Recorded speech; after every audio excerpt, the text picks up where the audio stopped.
안녕하세요. 영어 가르치고 있는 김경은입니다. 반갑습니다.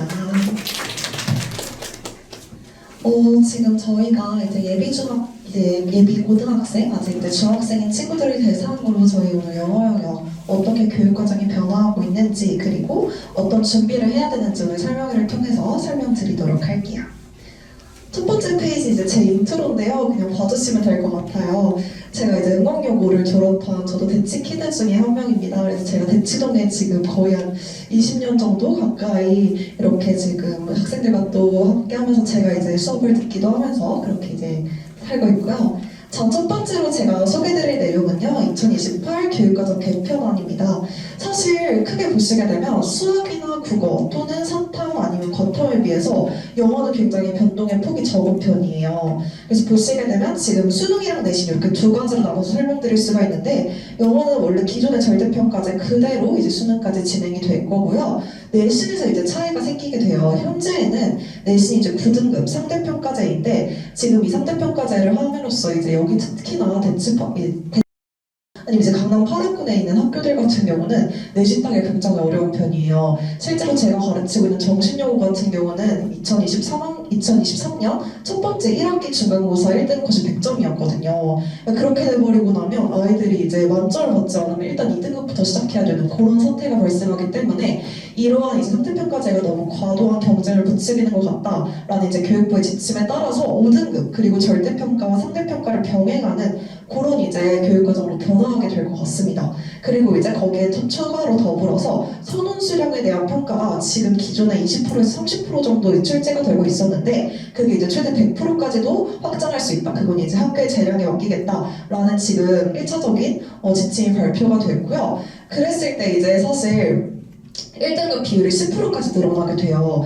지금 현재 4%만 1등을 받던 내신이 10%까지 늘어나게 되면 어떤 문제가 생기냐면, 이제 대학교에서 내신 점수를 딱 받았을 때 1등급이라고 하는 거에 대해서 큰 메리트를 느끼지 못하는 거예요. 예전에는 4%까지만 1등급이었으니까 훨씬 더 우수한 학생들만 1등급을 받을 수 있었던 거에 비해서 10%까지 1등급을 받을 수 있으면 기존의 1등급, 2등급까지 전부 다 아울러서 1등급이라는 점수를 받게 되거든요. 그랬을 때 이제 아이들은 어떻게 생각을 해줘야 되냐면, 내신에서 1등급, 그 다음에 2등급까지 이 대치동에서 수업을 듣고 있는 친구들 같은 경우는 2등급 안으로 들어와야지만 학종을 써볼 수가 있겠다, 이렇게 생각을 해주실 수가 있겠고요. 그 다음에 내신은 일단 그렇게 맞춰놓고 수능에 대한 중요성이 더 올라갈 것이다. 사실 아직까지는 이제 대학교에서 정시 비율을 늘리겠다 이런 얘기가 나오고 있지는 않아요. 그렇지만 최저가 조금 더 선이 올라간다던가, 아니면 다른 이제 변별력을 두는 요소들을 마련한다던가, 아니면 이제 교과 이외에 이제 비교과 활동이라고 하죠. 세특의 중요성이 더욱 올라갈 것이다, 이렇게 분석이 나오고 있습니다. 그럼에도 불구하고 사실 영어는 변동이 제일 적은 과목이에요. 수학이나 국어나 다른 과목들처럼 뭔가 선택 과목이 아예 없어진다거나 그런 식의 변화가 있지는 않거든요. 그런데 영어에서 그럼 이제 중요하게 봐주셔야 되는 부분이 뭐냐면, 수능에서 이제 수시 최저를 위한 조건이든 정시를 위한 밑바탕이든 영어 1등급의 중요성이 매우 올라가게 된다. 첫 번째 해, 특히나 이제 2028 수능에서 처음으로 변경되는 해 같은 경우는 변동성이 굉장히 클 거란 말이죠. 그 중에서 가장 안정적으로 잡고 가셔야 되는 과목이 영어다, 이렇게 생각해 주시면 될 것 같습니다. 제가 이제 강남 고등학교 내신 어떻게 나오는지 크게 세 가지 특징으로 뽑아서 좀 설명을 드려볼게요. 첫 번째가 이제 어법 문제인데, 대부분의 이제 학생들이 틀려가지고 오는 문제, 어렵다고 하는 문제가 다 상위 오답을 어법 문제에 해당됩니다.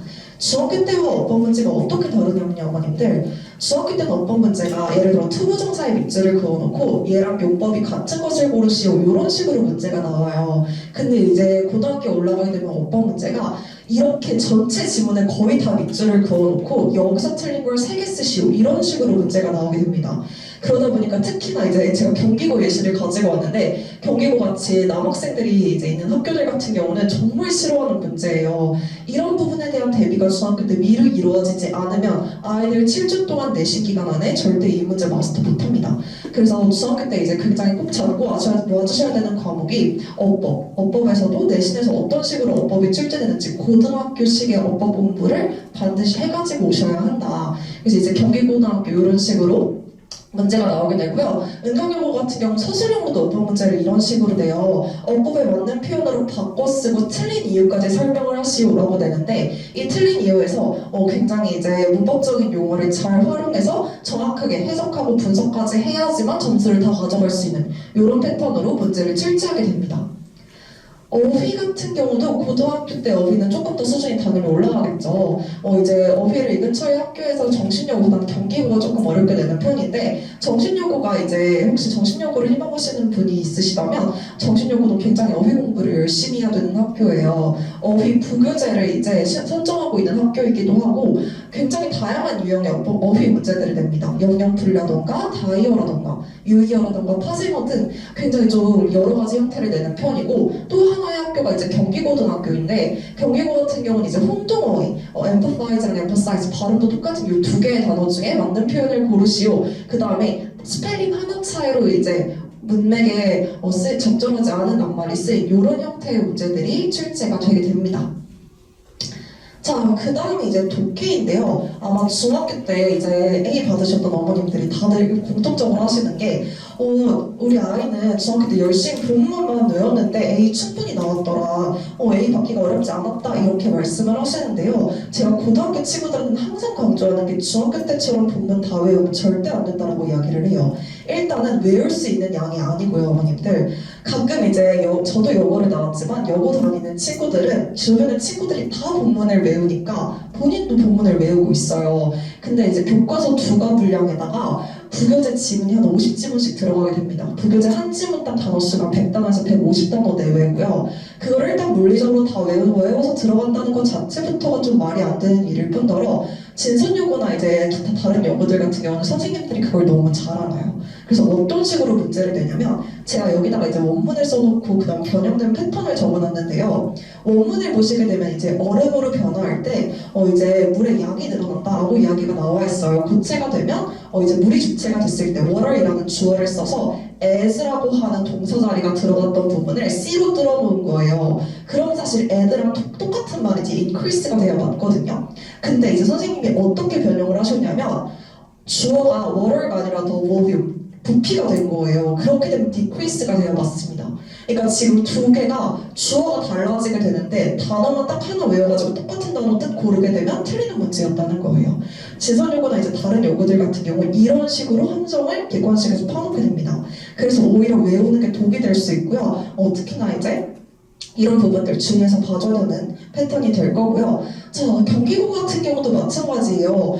원문에 없는 마지막 문장을 추가하게 됩니다. 이제 주제문이라고 해서 이 문장은 우리 시험 범위 안에서 다 보지 못했던 문장인데 이 중에서 이제 낱말의 쓰임이 영영풀이로 적절하지 않은 것은 이렇게 물어보고 있는 문제였어요. 그랬을 때 여기 나와 있는 단어들 뜻 기본적으로 알고 있는 건 물론이고 이 모르는 문장에 대한 해석도 가능하고 이 단어의 뜻도 정확하게 알고 있어야지만 풀 수 있는 문제겠죠.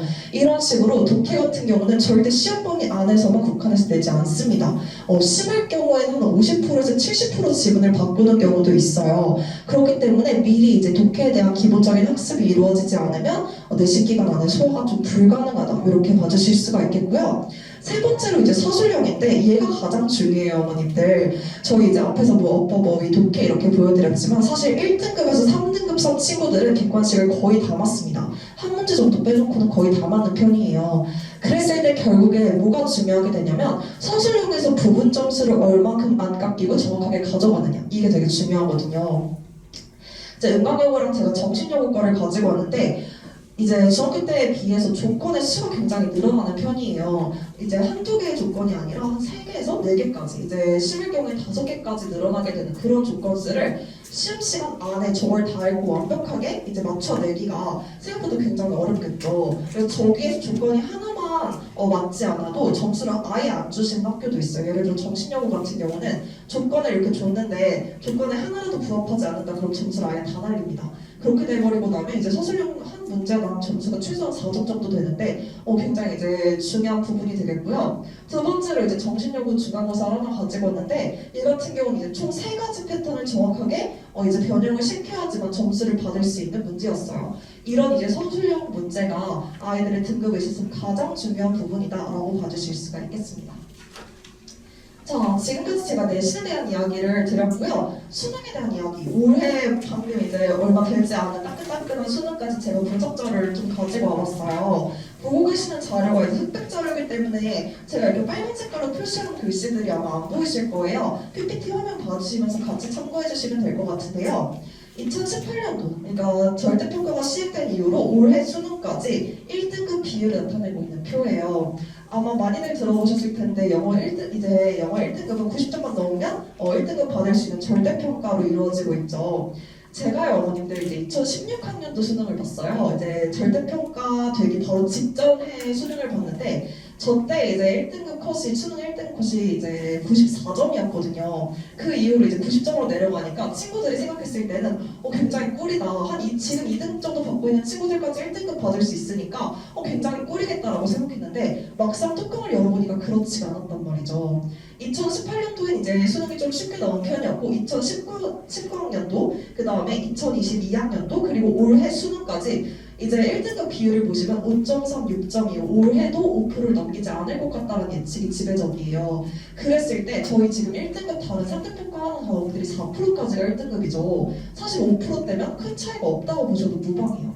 제가 이제 2016학년도 전에 제가 공부했을 당시의 지문들과 지금 고3 아이들 만나면서 제가 풀어보게 되는 이제 기출 지문들 이제 고3 6월, 9월 그 다음에 수능 지문들까지 풀어보게 되면 압도적으로 요즘 게 훨씬 어렵습니다. 제가 이제 그전 거를 비교해서 말씀드릴 수 있는 정확한 포인트가 그전에 비해서 지문의 길이도 일단 늘어났고요. 그 다음에 소재 자체도 예전에는 굉장히 딱 명확하게 지문의 내용을 줬다면 요즘은 굉장히 좀 추상적인 편이에요. 내용 자체가. 그러다 보니까 요즘 아이들이 이제 릴스나 유튜브 같은 특히나 쇼폼 매체들에 빠져 있는데 그렇게 긴 지문을 읽어내는 힘이 굉장히 부족하단 말이죠. 그러다 보니까 더 이제 영어에 대한 이제 가중도가 올라가고 있다. 이렇게 분석해 주실 수가 있습니다. 자, 그랬을 때 제가 지금 말씀드린 내용들을 총 5가지 포인트로 정리를 해봤어요. 지문의 길이가 확연하게 늘어나고 있다는 것. 그 다음에 늘 비슷한 소재를 냅니다. 수능 같은 경우는요, 어머님들 예전에 한 2007년도에 냈던 이제 책을 가지고 올해 또 낼 수가 있어요. 그래서 이제 수능 같은 경우는 같은 책에서 많게는 3번까지도 반복해서 이제 출제가 되기도 했었는데 대부분 이제 미국에 있는 대학교들에서 나오는 교양 서적을 가지고 문제 출제가 이루어지기 때문에 어쩔 수 없이 책이 좀 겹치게 돼요. 그랬을 때 소재는 당연히 비슷하겠죠. 근데 어렵고 더 추상적인 내용을 바탕으로 출제를 하고 있습니다. 그래서 요즘에 뭐 이제 킬러 문항이 없어졌다라는 정부의 발표가 있었는데요. 제가 시험지를 받아보고 대체 어떤 부분에서 킬러 문제가 없어졌을까라는 굉장히 의문점이 드는 포인트였어요. 이럴 거면 약간 말을 하지 말지 라는 생각이 들 정도로 킬러 문제가 여전히 존재하고 있는 게 현실입니다. 세 번째로는 단순한 스킬 적용. 예를 들어서 저 때도 이제 그런 수업이 있었는데 뭐 however 뒤에만 읽으면 답이 나온다. 이런 식의 이제 스킬 수업을 하시는 분들도 가끔 있으세요. 근데 그게 이제 풀리는 문제가 있었고 그렇지 않은 문제들이 있었는데 요즘에 내고 있는 수능 트렌드 같은 경우는 전체 지문을 통으로 다 읽고 이해해야지만 문제를 풀 수 있는 그런 유형들이 출제가 되고 있습니다. 그러다 보니까 이제 글 전체를 여러 번 읽어야 되고요. 아이들 절대 한 번 읽어서는 이해를 못 하거든요. 여러 번 읽어야 되고요. 그러다 보니까 자연스럽게 또 시간이 부족하게 된 그런 이제 문제로 이어지게 됐습니다. 사실 이번 이제 수능 같은 경우는 분칸이 되게 어려웠어요. 이제 영어 같은 경우 45번까지 출제가 되는데 31번에서 34번 파트가 어려웠거든요. 그러다 보니까 아이들이 거기서 말려가지고 뒤에 문제를 다 오답률을 말아먹은 거예요. 그래서 정말 이제 쉬운 문제들까지도 생각보다 정답률이 너무 안 나와서 놀랬다. 그랬을 때 아이들이 겪었던 문제는 시험 시간 안에 다 문제를 못 풀었다라는 점으로 분석해 볼 수가 있을 것 같습니다.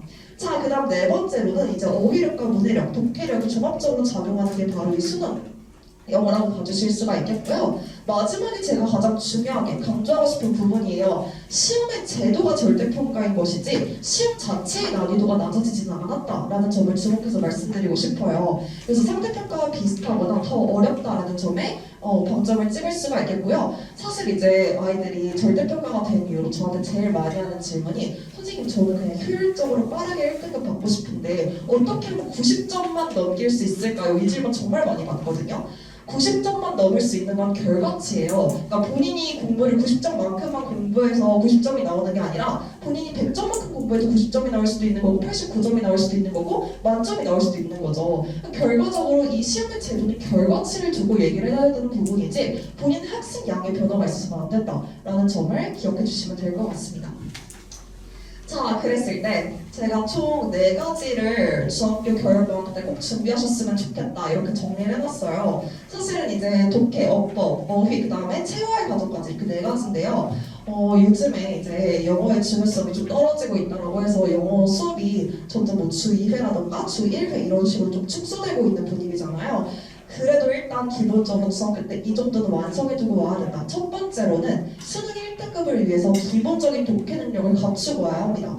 그러니까 수능에서 이제 이야기를 하는 그 지문들의 소재나 이런 부분들을 중학교 때 반드시 한 번은 맞닥뜨리고 와야 돼요. 그 다음 두 번째로는 내신 1등급을 위한 기초공사, 즉 어법을 얘기합니다. 결과적으로 내신 1등급을 결정하는 건 어법이에요. 독해가 안 돼서 1등급이 안 나온다? 라는 거는 이제 사실 1등급을 논할 수 있는 수준이 아닌 거고요. 결국에 1등급을 위한 공부를 할 때는 가장 중요한 부분이 어법이 될 거고요. 어법의 연계는 서술력이 중요하게 되는 부분입니다. 그러다 보니까 내신 1등급이 결국 어법에서 판가름이 나게 되고요. 고등학교 어법 지식을 반드시 쌓아가지고 오는 그런 기초공사 작업이 필요하게 될 거고요. 세 번째로는 어휘력인데요. 제가 정말 3번에다가 별 3개 쳐드리고 싶어요, 어머님들.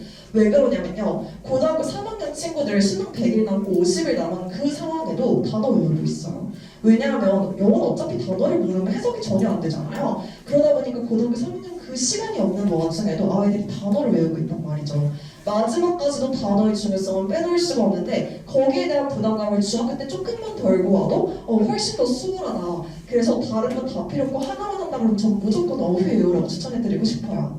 마지막으로 체화의 과정인데요. 가끔 이제 그런 친구들이 있어요. 특히나 남학생들이 그런 경우가 많은데 수업 시간에 필기를 안 합니다. 제가 올해 정말 많이 했던 내용에 얘들아 제발 적어. 이 내용을 진짜 여러 번 얘기했어요. 아이들이 결국에 적지 않고 풀지 않으면 제가 아무리 열심히 수업을 해도 아무런 의미가 없단 말이죠. 그러다 보니까 체화의 과정 굉장히 이제 짧은 시간이라고 해도 몇 문제 안 된다고 해도 반복적으로 이제 실천하는 과정만이 결과를 만들 수 있고요. 눈으로 보기만 하는 공부는 아무런 의미가 없어요. 가장 대표적인 예로 제가 여고를 다녔을 때 수학 공부하는 걸 정말 싫어했거든요. 그래서 제가 쓴 방법이 뭐였냐면 이제 1타 강사라고 하시는 선생님들 수업을 3개를 신청을 했어요. 그래서 이제 12시간을 그냥 학원에서 보내고 있었던 거죠. 제 수학 점수는 절대 오르지 않았습니다. 아무리 1타 강의 선생님들을 듣는다고 해도 제가 문제를 풀지 않았기 때문에 구경하는 공부에는 아무런 미래가 없어요. 반드시 체화의 과정을 거쳐서 아이들이 본인 것을 만들어 나가는 그 과정이 선행되어야 합니다. 자, 그랬을 때 제 수업 어떻게 이제 진행되는지 간단하게 시간표부터 먼저 보여드릴게요. 저희 이제 월요일, 금요일 해가지고 주 2회만 1등급 대비반이 이루어지게 되고요. 그 다음 토요일 날 문법 노베이스 특강이 이루어지게 됩니다. 제가 이제 2가지 종류의 수업을 열었는데 월급반 같은 경우는 이제 수능 1등급을 위한 수업이고요. 토요일반 같은 경우는 내신에 좀 더 치중이 맞춰져 있다. 그리고 수능 어법까지 잡는다. 이렇게 생각하시면 편할 것 같아요. 왜냐하면 내신 어법이 수능 어법보다 좀 더 범위가 넓거든요. 가르쳐야 하는 내용이 더 많고 서술형까지 대비를 해야 되다 보니까 토요일반은 내신에 대한 이야기를 좀 더 주로 할 것이고 그다음 월급반 같은 경우는 수능에 대한 이야기를 100% 하게 될 것이다 라고 생각해 주시면 될 것 같습니다. 자, 그랬을 때 어떤 수업이 맞는지는 이제 내신과 제가 수능이라고 이렇게 나눠서 설명을 드렸는데요. 제가 이제 지금 대치동에서 파이널 모의고사를 출제하는 출제진이에요. 그래서 이제 그 출제한 내용들을 바탕으로 아이들과 고등학교 1학년에서 3학 기출문제는 물론이고 플러스 제가 출제한 파이널 수업에서 아이들한테 이런 문제는 도움이 되겠다 하는 문항들을 뽑아가지고 제 자체 교재를 수업을 하는 게 수능 1등급 시작반입니다.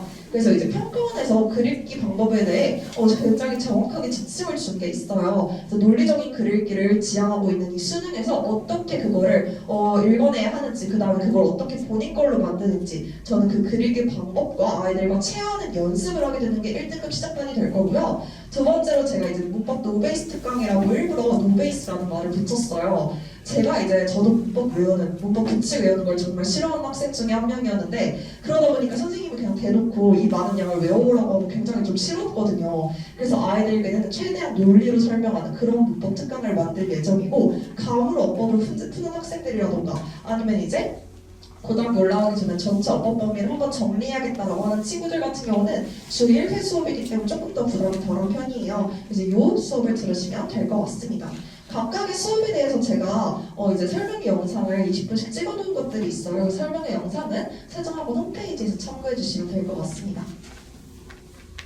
제 수업의 특징, 이제 주변에 좋은 강사님들이 좋은 수업도 많은데 제가 이야기할 수 있는 제 수업의 특징이라고 하면 크게 세 가지를 모아볼 수가 있을 것 같아요. 일단 첫 번째로는 항상 열려있는 피드백을 지향합니다. 학생들보다 아무리 이 반에 10명이 있든 100명이 있든 수업 수준은 다 본인이 공부하고 있는 수준은 다 다를 수밖에 없어요. 그 공부 스타일과 수준이 모두 다 다르다는 점에 맞춰서 제가 아이들과 무조건 1대1로 소통합니다. 저는 조교를 중간에 끼지 않아요. 아이들과 이제 전부 다 제가 직접 소통을 하게 되고요. 그러다 보니까 제가 앞에 말씀드린 수업 2개 모두 15명으로 인원 제한이 걸려져 있어요. 그래서 이제 아이들에게 한 명 한 명 조금 더 세심하게 신경을 쓸 수 있도록 제가 이제 이 부분에 가장 초점을 맞춰서 정말 아이들이 성적이 오를 수 있는 그런 수업을 지향하고 있고요. 두 번째로 이제 왔으면 얻어가는 수업입니다. 제가 굉장히 못 보는 것 중에 하나가 학원에 전기수 내는 아이들 정말 그 꼴을 못 봐요.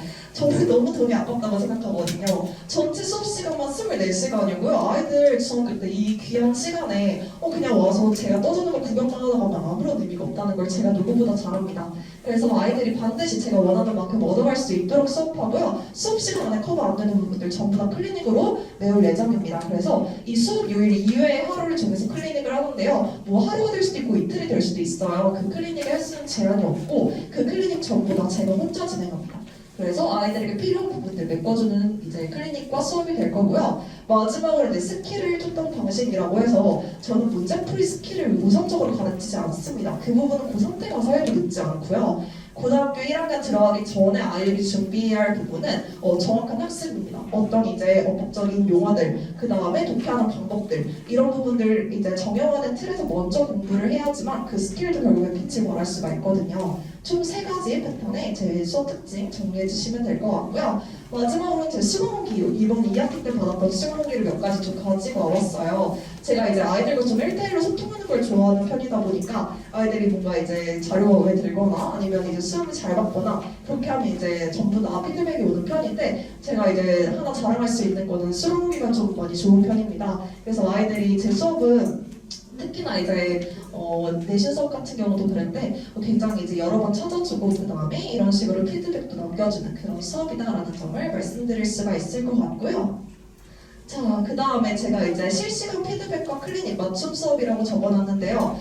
이제 Q&A 같은 경우 제가 24시간 열어놔요. 제가 이제 대체적으로 주 7일 오거든요. 주 7일 오고 그다음 아침 10시부터 까지 있는 것 같아요. 그래서 이제 아이들이 뭔가 질문을 하거나 그 다음에 궁금한 점이 생겼다 하면 제가 아이들이 질문 3줄짜리가 와도 저렇게 길게 좀 답장을 해주는 편이에요. 그래서 아이들과 이런 소통이 좀 되게 원활하게 잘 이루어지는 편이고요. 그 다음에 이제 제가 매주 보내드린 이제 과제 문자인데요. 과제 이제 이번 주 수업 진도와 과제 미드 테스트 결과 그리고 수업 자료와 그 다음에 이번 주 클리닉 시간과 그 다음에 어떤 내용으로 클리닉이 이루어질 건지 이런 점을 전부 다 개별적으로 정리해서 보내드려요. 그래서 이제 결과적으로 아이들의 성적 향상을 위해서는 저 강사의 개인적인 노력도 중요하지만 아이들의 노력도 당연히 중요할 거고 그 다음에 어머님들, 부모님들까지 좀 이제 그 3인이 모두 다 이제 조화를 이루는 그런 결과로 아이들과 소통할 예정입니다.